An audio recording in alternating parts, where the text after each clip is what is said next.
everybody. I'm Steve Peterson. And I am Jack Hinkle, and we are back. We're back after a week off. Welcome back to Chops Podcast, the podcast where we talk about knowing your teaching, knowing your content, knowing your students. How you doing, Jack? I'm doing good, and I think that E flat was locked in. I think we had it on that one. We were pretty good. That was good. So we're sitting at school right now, and there is a snowstorm brewing outside. How is it looking out there?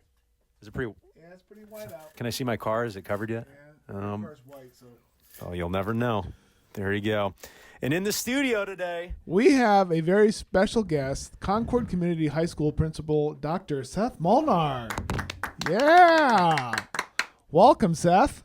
Thanks for having me, guys. It is absolutely a privilege to be here. Big fan of the podcast, so thanks for the invite. Hey, you betcha.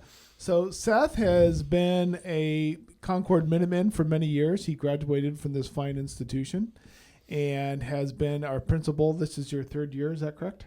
Yes, it is. Your third year. And so Seth, Dr. Molnar, as he's referred to in the school community, has a lot of information to share with us today, a lot of good, solid wisdom. And we thought maybe, Seth, before we get into your whys, maybe we could talk about your whats. Like, where'd you come from, and what did you do to get up to this place where you are now? Or maybe a little background about you. Well, fun story, I guess. So I, like Mr. Peterson said, I am a Concord Minuteman through and through. I grew up about a mile from the building. I went to one of our local elementaries, Concord Junior High, was a high school student here, graduated a while ago. We'll just put it that way. Graduated a while ago, and I absolutely adored my experience here. I love being part of this community. Went off to college at Purdue and Bowler up. And when got out of college, I took a small job in a rural district outside of Muncie, Indiana. Oh. And the 1 year I was there, I loved my time there, but the whole time I was there, I just kept thinking, this is not Concord.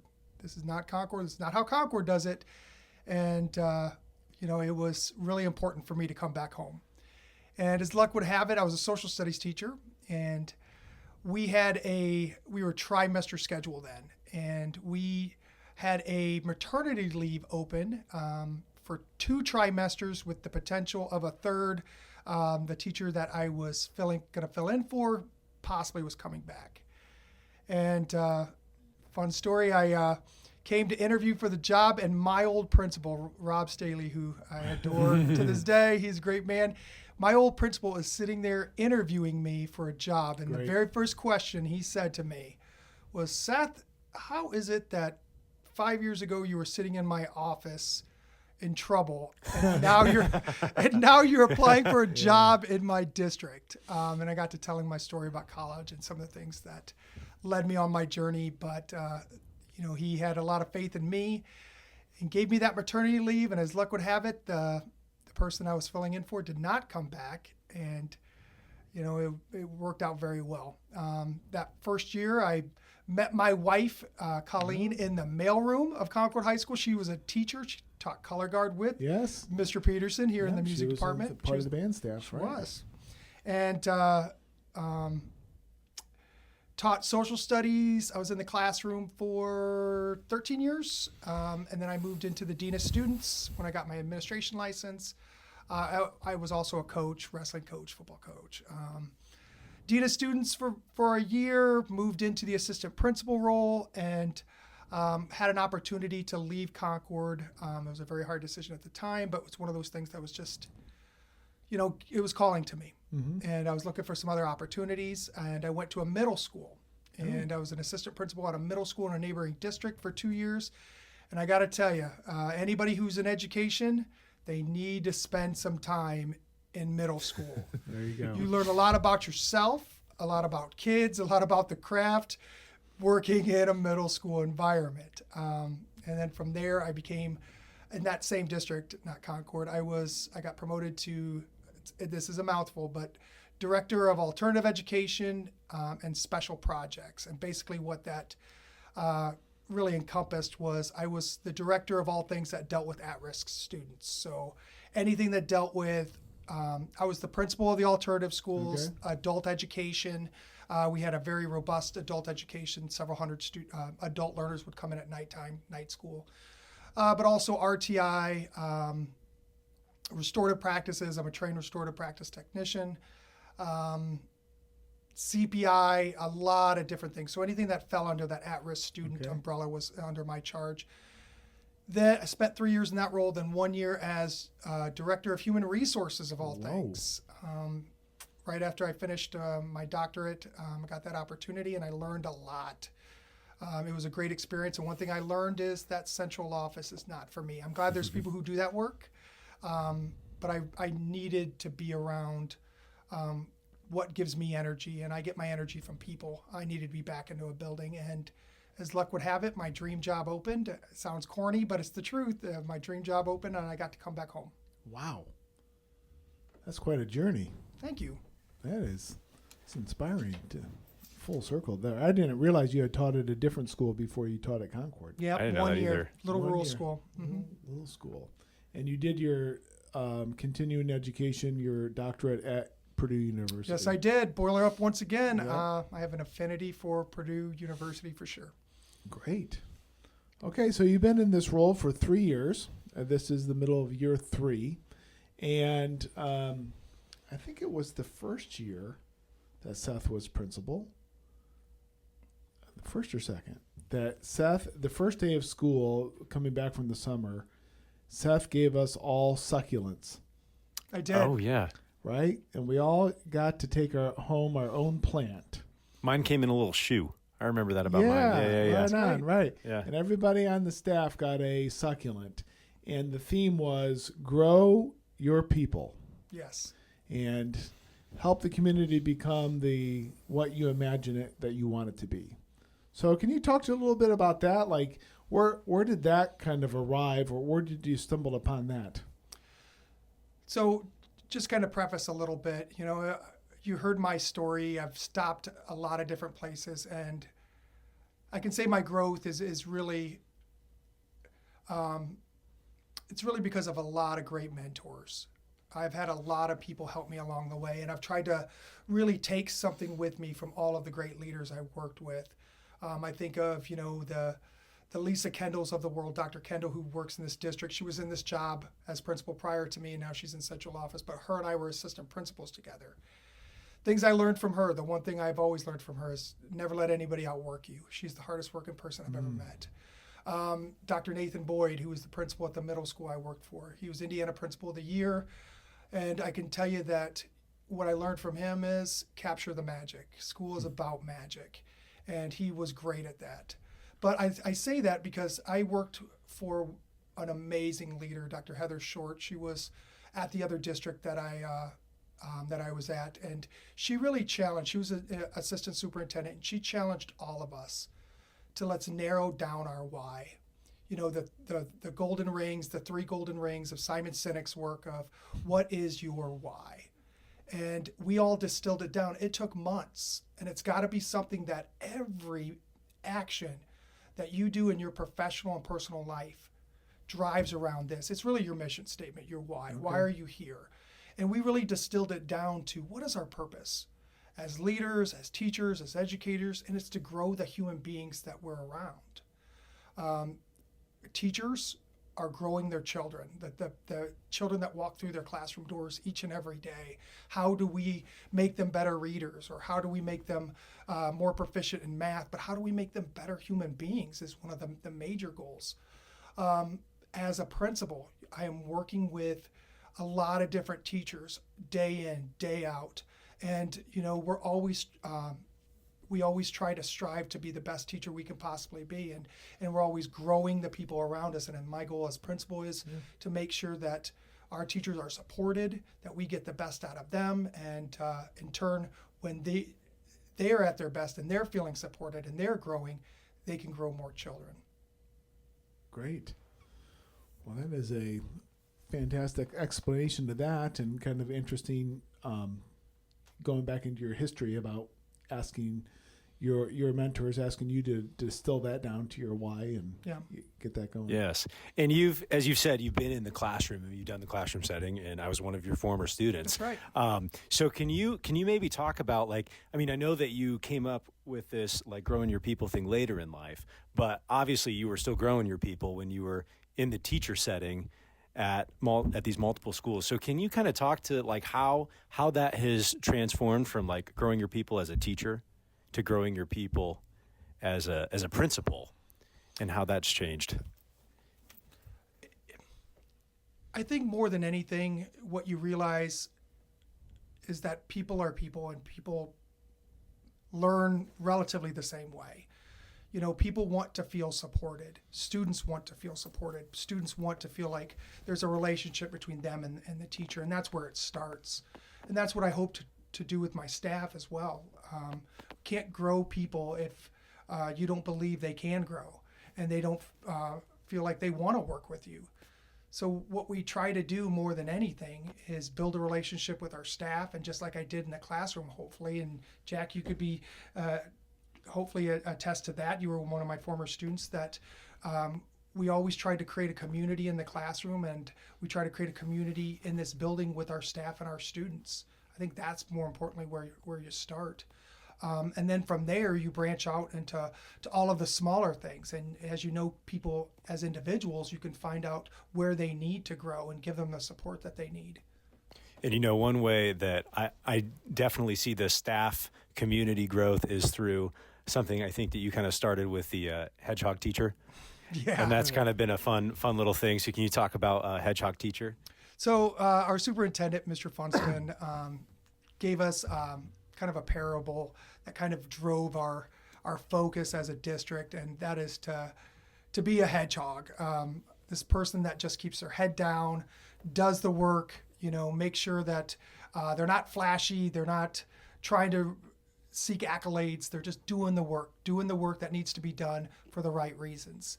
So we took that theme, and you know, we try to recognize teachers as hedgehog teachers, you know, those kind of unsung heroes in the building. And I took this idea, I did it a few years back when I was an assistant principal in a middle school. That simple thing, Google form. Teachers don't necessarily like accolades. We're very humble people by nature. We don't want to be recognized. It's just we didn't get into education to, you know, for pats on the back, right? That's just not who we are. So, but it's different when you're getting accolades from your colleagues who you are working with and in the trenches with day in and day out. So we created this little Google form that is just a simple thing that staff recognizes other staff. And it's been wildly successful. They fill out a little form. It takes about 30 seconds, and you're just recognizing, you know, your hallway buddy, or somebody that did something great, or somebody who's having a hard time and you just want to give them a pick-me-up. Fills out the form, press submit. I use a little mail merge called Autocrat, and it creates a little certificate that says Hedgehog Teacher. And on the back, it says why the teacher nominated you. It's a very small thing, but a very powerful thing. Teachers really love it. And from there, each month, we take all the Hedgehog Teacher nominations of teachers recognizing other teachers. And we kind of weed through those and choose one teacher a month from those nominations from the staff. So it's not us as principals just kind of arbitrarily picking somebody. And then we recognize that teacher as Hedgehog Teacher of the Month, and we've got a big plush hedgehog that's kind of a traveling plush. Traveling trophy that the teacher gets to hold on to for the month. And then we get them their, like at the beginning of the year, we always ask teachers what's their favorite snack, that kind of thing. And you know, we get them a little prize to go along with it. It's a small recognition that has a lot of power behind it, because it's us recognizing each other. And the teachers really like That's it. another way that you can grow your people. It's an outward sign of that, building that school culture. Absolutely. Right? And the good thing about the certificate part is that it's so subtle. Like, as you were saying, like, I think that there are some, like, maybe teachers or leaders out there that really make a huge deal all the time about any sort of praise. And then if you do that, it doesn't feel as authentic. Right. But this one is just so completely authentic, as you said. It's a 30-second thing that teachers fill out, and then you find it in your mailbox, right? And every teacher can hang on to those and keep them. And it is like a nice little, like, oh, great. And Thank then, you for noticing. Yeah, no, it's good. And then the traveling hedgehog thing, I just think it's hilarious every time. Every One time of you the bring it up. principals bring that thing up and like hold it like Simba. And honestly, the first time I thought you were getting those new each teacher each time. So we're going to have like 100 hedgehogs in the school by the end. But it gets recycled. It gets recycled. Yeah, we might need to get a new one. Uh-oh. The Got some nose. coffee stains or something. Well, the student accident. I'm not quite sure what happened, but the nose is gone. So it's boy. probably time to upgrade the hedgehog. Gotcha. Got it. I do also appreciate the Hedgehog Minuteman AI art that shows up. Yeah, you got strong AI game. If you need some AI imagery, Dr. Seth Molnar's got you covered. The Hedgehog, Minuteman, and he's got it. You did an going. AI high school. On I the did. last I presentation. did. That So- thing was crazy. Man, you want to talk about falling down a black hole. Once I started playing around with AI image generators, hey, what can this produce? What can this produce? And I was desperate. I'm like, I need a hedgehog, because we're the Concord Minutemen. I need a hedgehog in a Minuteman uniform, and it's got to be green and white, our school colors. So it was fun watching what the AI generated. The first couple were absolutely abysmal. Almost scary, guys. But finally fine-tuned it and got to the right Minuteman. But I played around with that a little bit. I even said, what does Concord High School in Elkhart, Indiana look like in the year 3023? And it produced this. Oh, that's why it's futuristic. This futuristic high school, this idea of what is high school going to, use it as kind of a reference point. Nice. What is high school going to look like in 100 years? And we need to make sure we're adapting ourselves and our teaching and the course offerings to what high school will eventually turn into. And for those of you listeners, like, I know this has come up before, but if you need to find Seth, he's probably not in his office. Like, you are around the school, you are moving, doing Every everything. passing period, he's in the hallway, out there, taking care of kids, taking care of staff, and I know because I look for him a lot of times. I need help. I go down there and can you get like a tracker or Dr. something? Molnar Like, and his find my nope, he's friends? not in there. Yeah, I don't lead from my office. We're in the people business, folks, and we want personal interactions, and I don't like to send a lot of emails. I think that things get misconstrued in emails. You sometimes can't pick up tone, can't really weed through some of the the fluff. I really try, even in a building our size, I really try to have personal interactions with our staff and our students. Again, we're in the people business. Let's act like people. Yeah. The communication from the administration at the high school is very good, and it's crisp and it's lean. It's very direct. And we get the Minuteman Minute, which comes out every Sunday at 5 p.m. every time, and it says everything we need to know for the week. But I can count on one hand the amount of emails you send, like CHS certified in the middle of the week, like for the whole year, right? Very, very direct communication. And oftentimes you'll just come and find us. Yeah, like individual teachers, you'll just come talk to us face to face. Instead of putting out buckshot and email for everybody that only applies to 2 people. Correct. If you're not watching the video, the face Seth just made is like pretty telling. Just like, we all get a ton of emails. We don't want to bog teachers down any more than they have to be. Their job's hard enough. Again, if I can get out and have personal interactions, that's the best way to do it anyway. Whether it's positive conversations, sometimes it's not so positive, but we want that personal connection. I get probably 200 emails a day, and the last thing I want to do is send out more emails to staff, because I know they get a ton as well. So let's not do that. And then I feel bad when I do have to send a midweek email, like we're dealing with the snow days, and I sent one this week about I forgot to put it in our weekly communication about making sure you have your Google Meet link set up so we can do virtual learning, synchronous virtual learning, should we have a snow day tomorrow. And, I just cringed pressing send. I'm like, oh, I really just hate doing this. But that would, going back to what Jack said, that you can count the number of times that's happened. Yes. So it was like memorable. And look at that. No one replied all. That's the biggest win. See, Seth has got a handle on the school culture because nobody replies all. I know there are schools out there that they hit that button all the time. All the time. Yes. And we do not have a chat going on in the high school server, which is a good thing. Yeah, we would shut that down. I got that. Yeah. Jack tried, but no. Yeah, it was me. It was me. Yeah. So, what is it? What kind of things, as a principal of a 1,700 student school in northern Indiana, what kind of things bring you joy or satisfaction of your job, from staff or students, or what is that brings you satisfaction? So with our evaluation cycle, we just have a new one, and I really appreciate the new rubric. I think it's more about teaching and learning, and the old one felt very arbitrary, and it was more like a gotcha, check the box kind of thing. I think what we've done to really make it authentic is great, and for our newer teachers that have pre-planned observations, to work with new teachers and help plan lessons, especially my old social studies friends. I'm always going to be a teacher at heart. I miss the classroom each and every day. But I love planning lessons, and I love working with new teachers on lesson planning. That brings me great joy.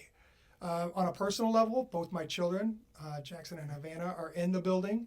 So as a principal, you get a lot of time away from your family, and to have those guys in the building each and every day, and my daughter Havana keeping me on my toes, that's a blessing.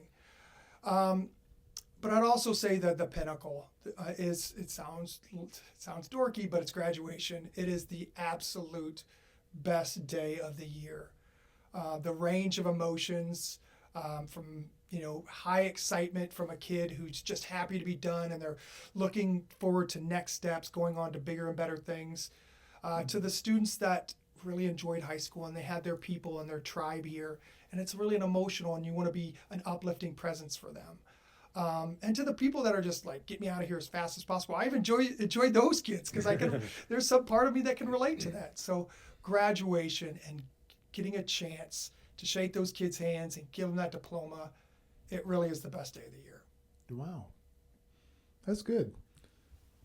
Yeah, graduation, because it's what we're working for. That's the end goal. Yeah. Yes. The last stop. Well, and teachers lose sight of the satisfaction part for the administration, right? I mean, if you're in the classroom, hopefully every class period there's something, a little bit of goodness, right, that you have to kind of look forward to and be there. But for a teacher, hearing an administrator say that, I think that's really meaningful. And especially because there's a lot of your day that probably is more not that. And I don't mean that in a bad way, but I mean that you're not in front of kids all the time.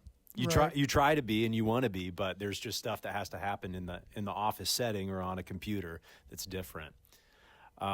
So is there, how about this? What is stuff that you wish teachers would know? About my job, or just? He gets 200 emails a day. Back off. Yeah, but no, just that comes with the territory. Yeah.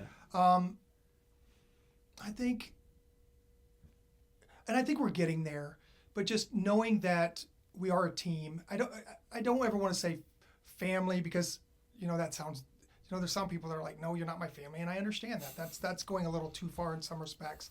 But we are a community, and I think we're getting there. And these guys know I talk about the word community all the time. It's just such a part of who I am. I believe in this community, and that we're all in this together.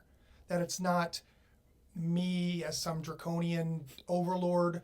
That we all have a job to play, certain responsibilities, and we all need to lean on each other. We can do this, and we can do hard things. It's not an easy job in the classroom. It's not an easy job as a principal. These are some of the hardest jobs out there.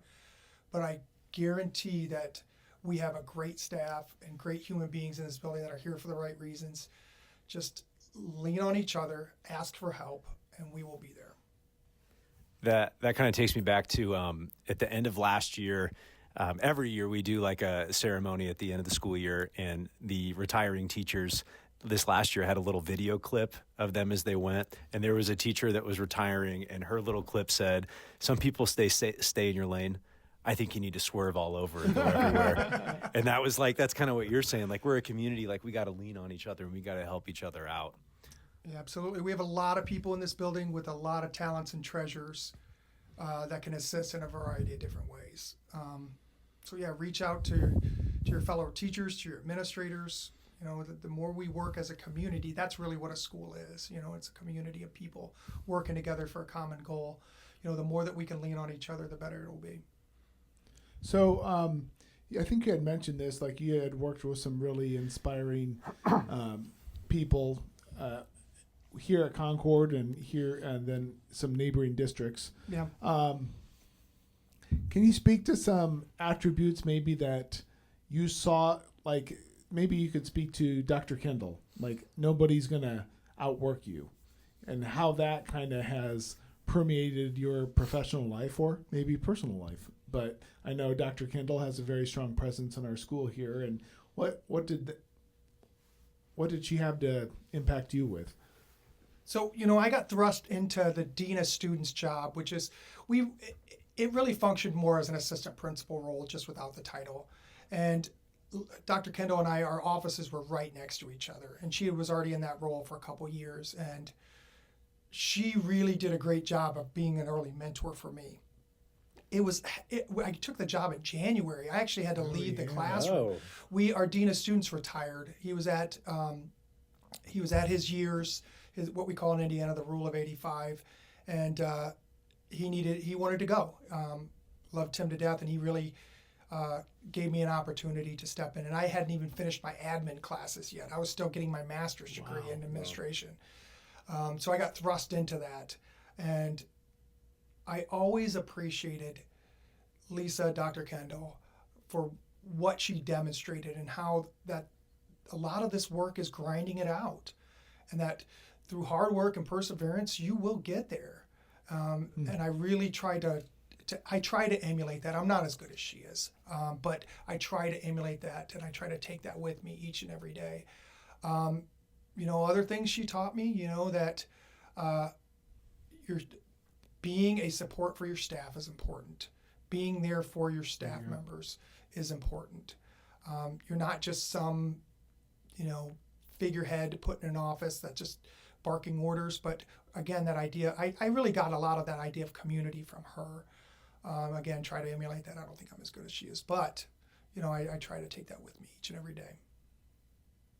So that's what I got from Dr. Kendall. Yeah. As far as others, you know, like Nathan Boyd, middle school is a different animal altogether. It's anybody who's worked in a middle school environment, I know these gentlemen have, there's a lot of emotions, a lot of hormones. You still got to teach. You still got to learn. If this part goes on TikTok, they're going to be reposting that for you. All the middle school teachers will be like, yep, like, comment. Yeah, there's a lot that goes on in a middle school, and how you can, you know, navigate that ocean.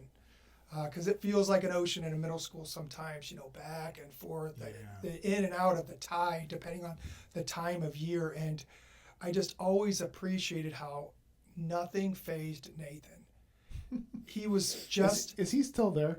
No, he's now a consultant. He moved on to bigger and better things. Okay, so he was never fazed. Never. I never saw this guy sweat. I learned how to just make... like, he could solve any problem, how you brainstorm and solve some of the craziest, weirdest problems. And he did it with such ease and grace, and still had the ability to make middle school an important place to be. You know, that idea of you're stuck in the middle, right? And the middle child in the middle of the district, you know, that idea of you're stuck in the middle. Yes.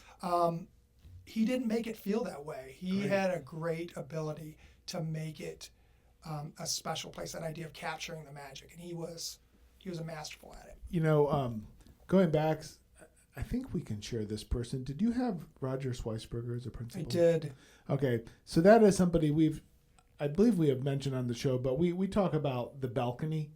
The balcony is an image of, like, who do you have in your life? Who's in the balcony? Yeah. And who are the ones that are always there rooting you on, and maybe your mentors, maybe they've gone before you.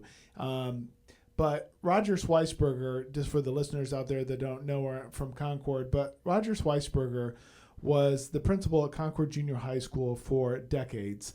And he was the man that every day he was at the front door and he hugged every kid that came in. He knew every kid's name. He knew everybody that came in. So maybe it was 500 kids back then. I don't know, 600 kids. But he knew everybody's kid, and he gave everybody a hug. And it didn't matter who you were. Like if you were extremely popular or not known, or if you were nerdy, or if you had special needs, or if you were a jock, or if you were in the band. It didn't matter that he had a hug for you. And just that way, he had a very grandfatherly kind of, and also a kind of Santa Claus way about him. And he was that person. I'm like, he's in my balcony. Like, you talk about every kid every day, every student every day. That's the kind of man that he was. I think about that. You probably remember him. I have a fun story about him, and I don't know how he did it, but this shows you how it was important for him to build relationships. You know those little photos you get. The school gets them from student photos, the school photos. Yes. They're little tiny, headshots of like your school photo, and that's what gets stapled to your file, your CUME file. He would get an extra copy of those for himself. And he'd literally have those photos laid out on his desk so he could memorize kids' names. There you go. That's what he would try to do before the school year started, was try to get photos and memorize the kids' names. So on day one, he knew all the kids. And this is not a small school. No. And know everybody's name before they stepped into his building. Wow. Yeah. So somebody like that, whose legacy lives on through his students. So that's why they named the gym after him. Yes. Okay. Yes. So now that junior high has become the intermediate school, the 5-6 Center, Concord Intermediate School, but the gym is called Sweisberger Gym. And he was the one that penned the Concord Junior High School song, took it from the Notre Dame Victory March and came up with the lyrics for it.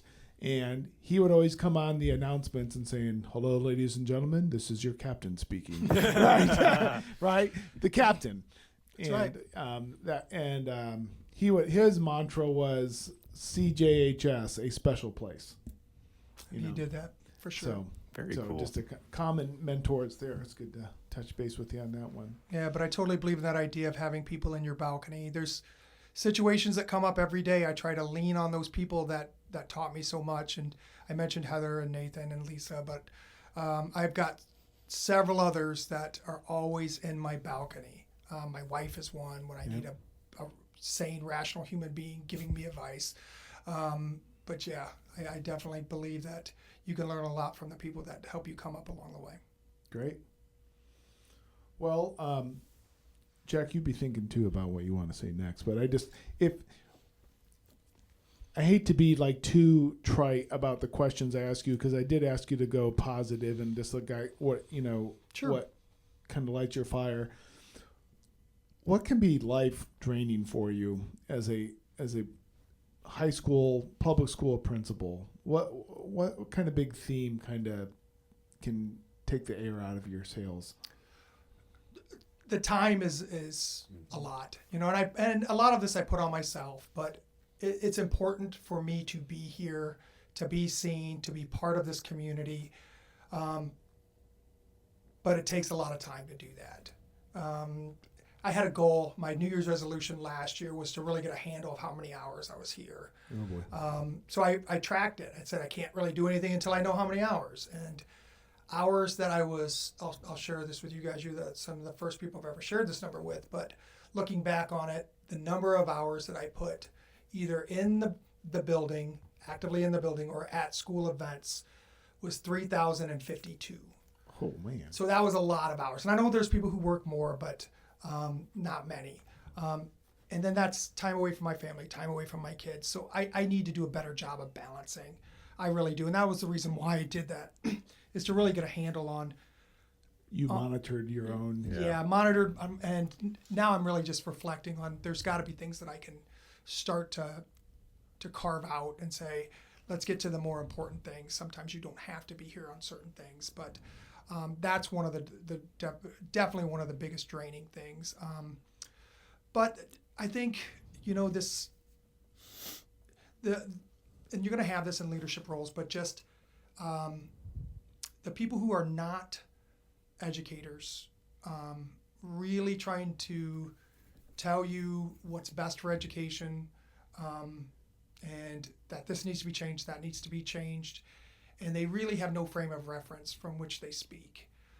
That can be exhausting. Yeah. And you're trying to bring people along, and you're trying to, lead positively, but that can be pretty daunting as well. Yes. I think those are the major ones. So I can't really think of those too many big ones. Yeah. Well, I was going to ask you too, like we had just done an episode a couple episodes ago on conflict, and I'm sure in your day you are seeing or managing certain levels of conflict. And Steve and I kind of talked about our best practices, but I'm imagining this could go into the life training, or it could go into life giving. But like, what are your experiences in your best practices for handling conflict, whether that's with students or with adults? So I go back to what I said earlier. I believe in restorative practices. My dissertation was written about restorative practices and how restorative practices can help build community. But one of the first pillars of restorative practices is you as a leader, whether you're leading a classroom or leading a building, you want to have high expectations and high support at the same time. That idea of you want to bookend those things. That yes, we don't want to lower expectations, but we need people to have support in order to get there. That it can't be one or the other. If you just have high expectations with no support, you're doing things to people, and nobody likes things done to them. We've all had people that have done things to us, and that feels icky. But if you also just all support and no expectations, you're doing things for people, and there's no expectations, and that's easy to get taken advantage of. But we work with people. We have high expectations and high support. So I think that's where it starts when managing conflict, that they know the expectations, you've given them support to get there. But this idea of when you're trying to do peaceful conflict resolution, have you given everybody a seat at the table in this idea of fair process? Mm-hmm. Does everybody feel like they have a voice in the conflict, whether everybody agrees or not? Were they able to tell their story? Did they feel like they were listened to?